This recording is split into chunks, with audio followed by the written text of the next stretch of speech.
So before we begin, and before I tell you my story, I think I should tell you a bit about myself. For the purpose of character development. I wake up at 6:30 in the morning and then I brush my teeth. Well, not every day because my brush refuses to work on Sundays. I button up and go for classes. In the afternoon, it's time to play the beautiful game.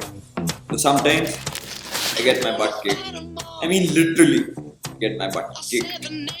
Dinners are mostly spent talking about things we can't really mention in this film. Nothing serious, but just forget it. Then, after all is said and done, it's time for a sweet retreat to the bed.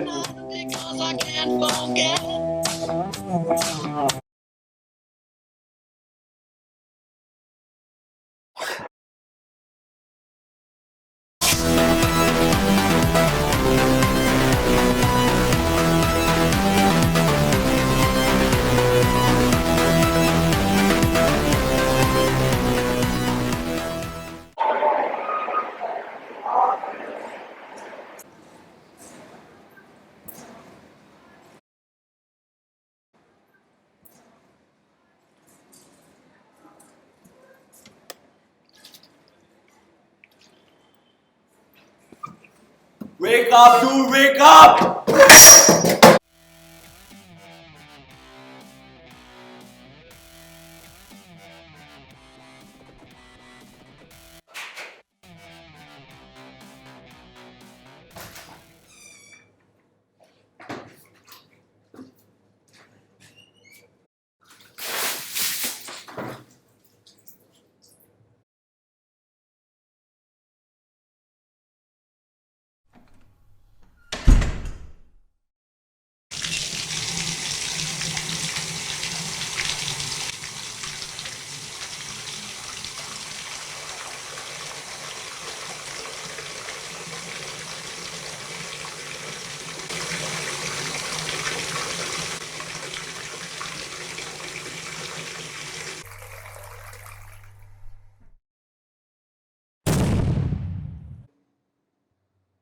Who are you?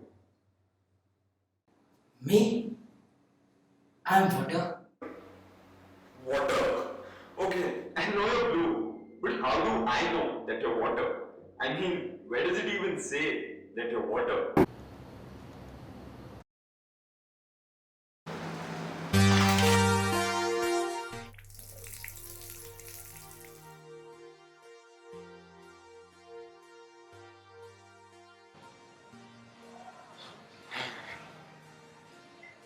You're still here?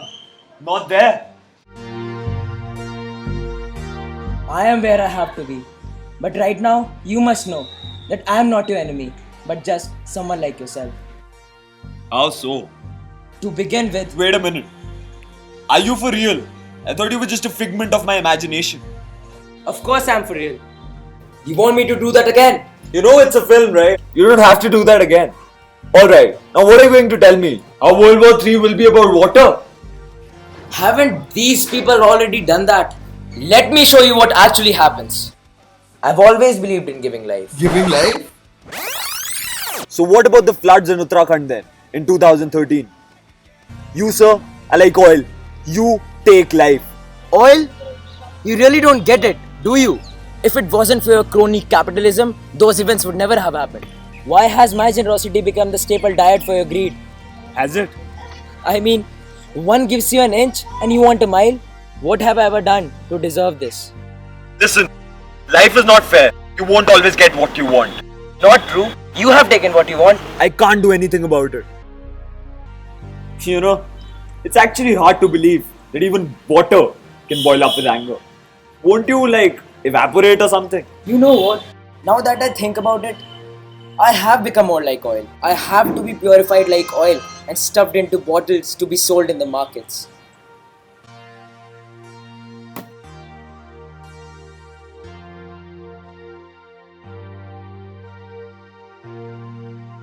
I would flow with pride from the Himalayas to the seas, but now I am confined to these areas. It's not like we aren't doing anything about it. I mean, every single day we're educated about water. Every single day we learn a new method to save water. And then what? You jot it down in your exams? Your politicians run cheesy campaigns? Don't worry, our scientists are pretty smart. They'll figure something out. Tell me one thing. Does a molested woman remain the same after the incident? You breach my serenity and expect to use me again? Remember one thing. The first industrial revolution was fueled by oil. And the next one, for the survival of your race, will be fueled by me. But guess what? I won't be around by then. But what do you expect me to do? Start a revolution? What is an average everyday guy supposed to do in this situation? It's not about inciting one person. It's about influencing those who would care. And that day, water was in full flow. I mean, we could go on rambling about water being scarce and about ways to save water. But at the end of the day, we need to ask ourselves if we have done anything to actually save water. I mean, we know the importance of water, but we have grown so used to wasting it that we do it without even noticing the subtleties. They say that you only really know the importance of what you have the day it's gone. And maybe we are just waiting for that day.